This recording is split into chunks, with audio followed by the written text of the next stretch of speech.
We're going to talk about free speech. I'm going to invite in Inaya Falarin Inan, who is the director of something called the Free Speech Union. It is relatively new. Let me just show you the story in the Times yesterday.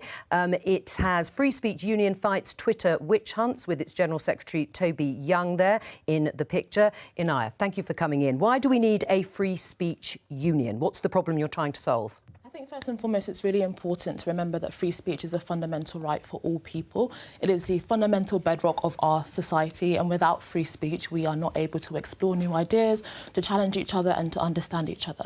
And what we have seen, particularly in the last kind of 5 to 10 years, is a kind of permissive acceptance of a kind of culture that increasingly creates boundaries for people to discuss quite contentious ideas. And we've seen it in the universities. Many people thought originally it was kind of zealous students, but we've seen it far more than that in academia, in policing, in the media, and it is increasingly stifling our ability to have conversations about really important issues. And this is an organisation that really wants to fight back against that. The Free Speech Union is a mass membership, non-partisan organisation which will be defending people who are at risk of basically having their free speech stifled. Welcome to the video, guys. You may have heard the Free Speech Union was launched recently, featuring a number of prominent figures that sent media hags and left-wing loons into complete meltdowns, because these people say mean things that hurt their delicate feelings. For those who don't know, the union is being created in an attempt to defend people from attack on Twitter by the rabid mobs of woke lunatics that call everyone a racist because they don't agree with what they say. As you see there, the union was brought up on BBC Politics Live yesterday, with one of the Free Speech Union's directors on the programme to discuss the union itself and what it can or can't do. Now, for anyone who didn't notice, I should point out the Politics Live show yesterday was a complete clunge fest, with a very diverse panel made up of all women. Joining host Jo Coburn, but naturally, the pick of the bunch was a Labour spunk trumpet who, despite claiming she stands up for free speech, constantly adds buts at the end and even claimed the union will be overrun by racists and that someone should not have a platform because they hurt a woman's feelings. So Labour's form of free speech you all know very well. Okay if they agree with what you're saying, but if they don't, you're a racist, sexist bigot. With this panel even turning into a bit of a bitch fight, arguing over each other. So let's take a look at a few clips from the show. Have you got any examples specifically that you can give us where people might need the Free Speech Union to defend them? Well, for example, a prominent feminist academic, Kathleen Stock, at the moment is having to have security guards to be able to do her job at universities. We've even seen, for example, this recent kind of really blown up case about Lawrence Fox and some of the things that he said. And in the last 48 hours, he said that now he is coming off social media due to the fact that he's been consistently mobbed. That is totally unacceptable. And there's a range of things that we will do. For example, on the kind of smaller end, if somebody is being mobbed on social media, which actually has quite significant psychological effects, we will come to their defence. That's really significant because just having the support there, knowing that you're not alone, can actually really be positive for people. But on the other end, we can look at kind of Harry Miller, who was recorded as having a non-crime hate incident and took police to court and won. And so we will help him potentially crowdfund for his legal fees, put people in touch with lawyers that may be able to help them. So there's a range of things that can be done. Well, right off the bat, Jo Coburn is clearly fishing for her to name someone they can smear this Free Speech Union as far right with, which clearly this woman is far too intelligent to fall for that nonsense, and instead brings up a feminist uni teacher who needs bodyguards to do her job, and the actor Lawrence Fox, who destroyed a race-baiting BBC plant on Question Time a while back and has then suffered this treatment on Twitter.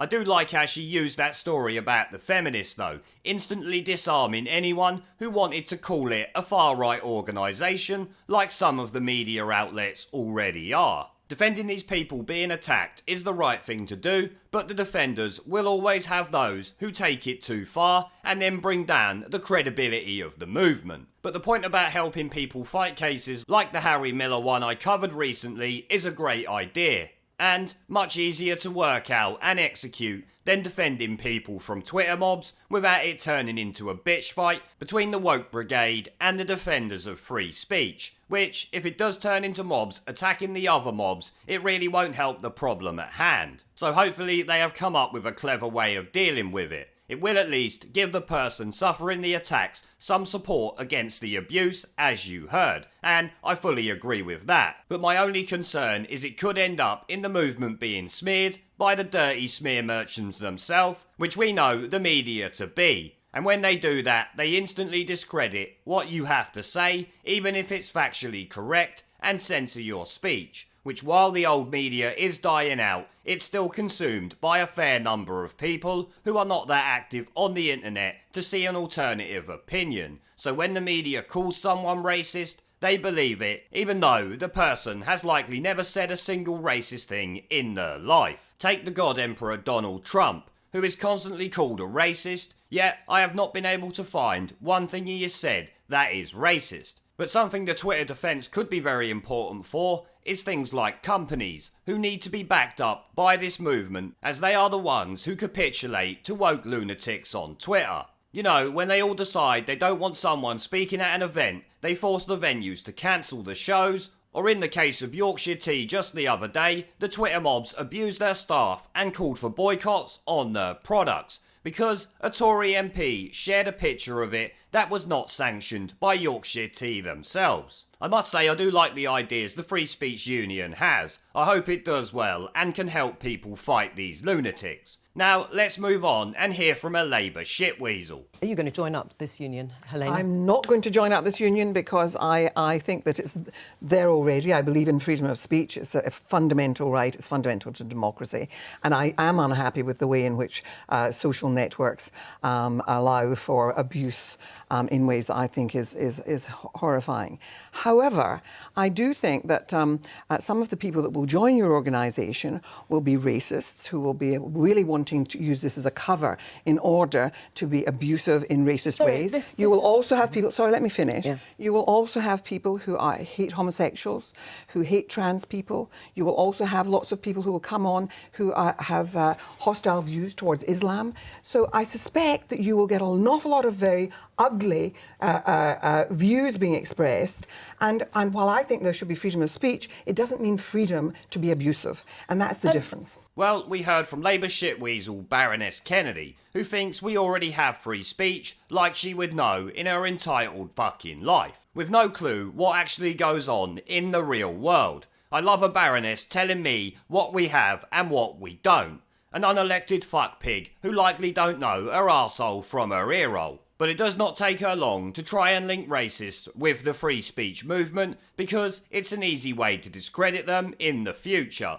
And given the fact everyone is considered racist in this day and age, it would be hard not to have racists in it by Labour's own definition of what a racist is, which, as you know, is literally everything. If you breathe, you're a racist. If you shit, you're a racist. You get the point. And let's be honest here, how the hell is this Labour spunk trumpet sitting there saying this free speech movement will be infested with racists, when last I checked, the Labour Party is being investigated for racism? You know, the only political party ever to be on par with the BNP in that regard. How ironic is it she is on here claiming members of the Free Speech Union are going to be racist, when it's almost a known fact the Labour membership is infected with racists itself. You just couldn't make this shit up, could ya? But you will notice she goes through all the list of the things the free speech movement might be. Racist, sexist, homophobic, and of course Islamophobic. But not once does she mention anti-Semitic. I wonder why. Does she not care about that, or is she avoiding it like the plague so she don't get destroyed over the fact supporters of the Labour Party are in hot water right now with the possibility the leadership was sweeping it under the rug? A bit like the Pakistani rape gangs, all political parties have been sweeping under the carpet for far too long now. But what a snivelling shitweasel she really is. The audacity of her to come out and call others racist or whatever when you back a party being investigated for racism is incredible. Okay, so none of us have ever said that it's freedom to be abusive, and I absolutely would recommend people to be responsible on social media. But this is the kind of danger that we have, is any time we have a conversation about something so fundamental like free speech, it's constantly framed in relation to hate, and that kind of distorts the kind of narrative around it when it's actually so crucial and so important. And it's not just racists and fascists that are being targeted. As I've just given examples, Kathleen Stock, Peter Tatchell, a gay rights campaigner, has been replatformed. Women who are sceptical of gender fluidity, routinely labelled TERFs. A tutor at my old Oxford College, Selina Todd, now has to attend lectures with 2 bodyguards accompanying her. You know, it goes both ways. But the problem with cancel culture is that it very often, it's often very much driven by the left, and it applies unequally to people who are on the right, expressing what are often quite anodyne views and are still being hounded out of public life as a result. Well, the Labour fuckpig once again claims the free speech movement will be full of those who want to abuse people, when she is forgetting it's been Labour activists and left-wing nutters abusing the guys over at Yorkshire Tea,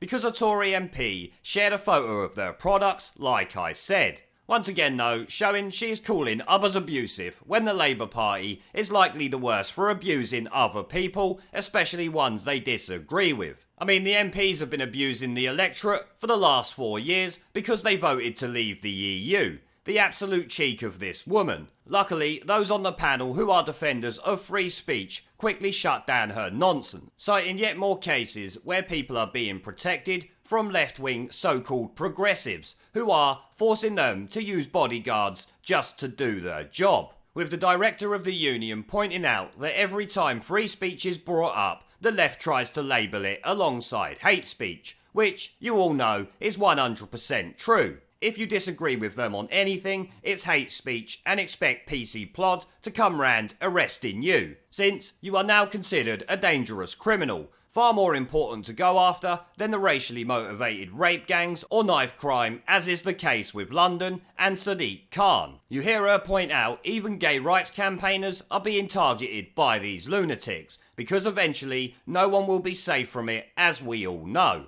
And let's not forget those who believe in biological fact being arrested for hate speech or needing protection because of the left-wing nutters, which a panel member pointed out. Now, let's check out the final clip we're going to look at in this video. Is there a line? Is there a limit to free speech? Well, let's just look.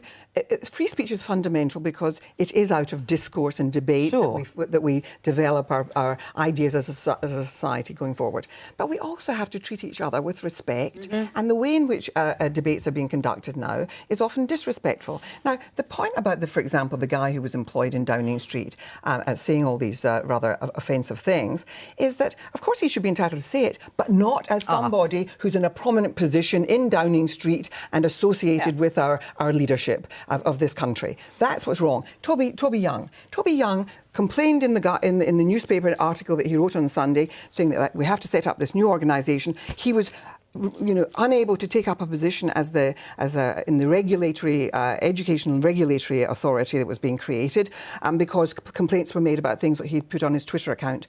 The things he put on his Twitter account were disgusting, and they were offensive, and not only offensive because sometimes views will offend people, but he actually degraded and humiliated a woman, suggesting sexual things about her. All right. Padma Lakshmi was humiliated by what he did. Well, Joe, I can tell you the limit to free speech now, and it's don't break the fucking law. But once again, the Labour MP claims to back free speech before sticking yet another butt in there and attacking the guy who was removed from his job at Downing Street, before attacking Toby Young, one of the creators of the Free Speech Union, because he said mean things about a woman on Twitter. Oh, please fuck off, will ya? So he said mean things. It's not against the law to shit-talk people, thankfully. So, no matter what he said, it's still free speech, and if you don't like it, you will just have to lump it. But no wonder Labour stand no chance of winning elections when this is what they have to offer the public. An unelected fuckpig with less intelligence than my left testicle.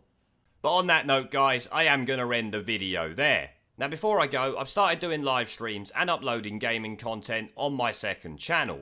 If you would like to come and join me for a live stream to chat in real time, have an interest in gaming related content on YouTube, or just want to follow me over there because you are a legend, The link will be down in the video description below and as a pinned comment. I hope to see you all there. Now, as always, before I go, I want to thank our PayPal, Patreon, Subscribestar and YouTube members for supporting the channel, along with everyone who watches my videos. Remember to let me know what you guys think down in the comment section below.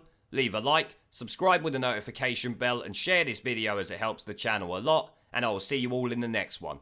There is a pattern consistent throughout history of oppressed people turning on the oppressors, slaves against their owners, the peasantry against the feudal barons, colonies, Mr. Verhofstadt, against their empires, and that is why Britain is leaving.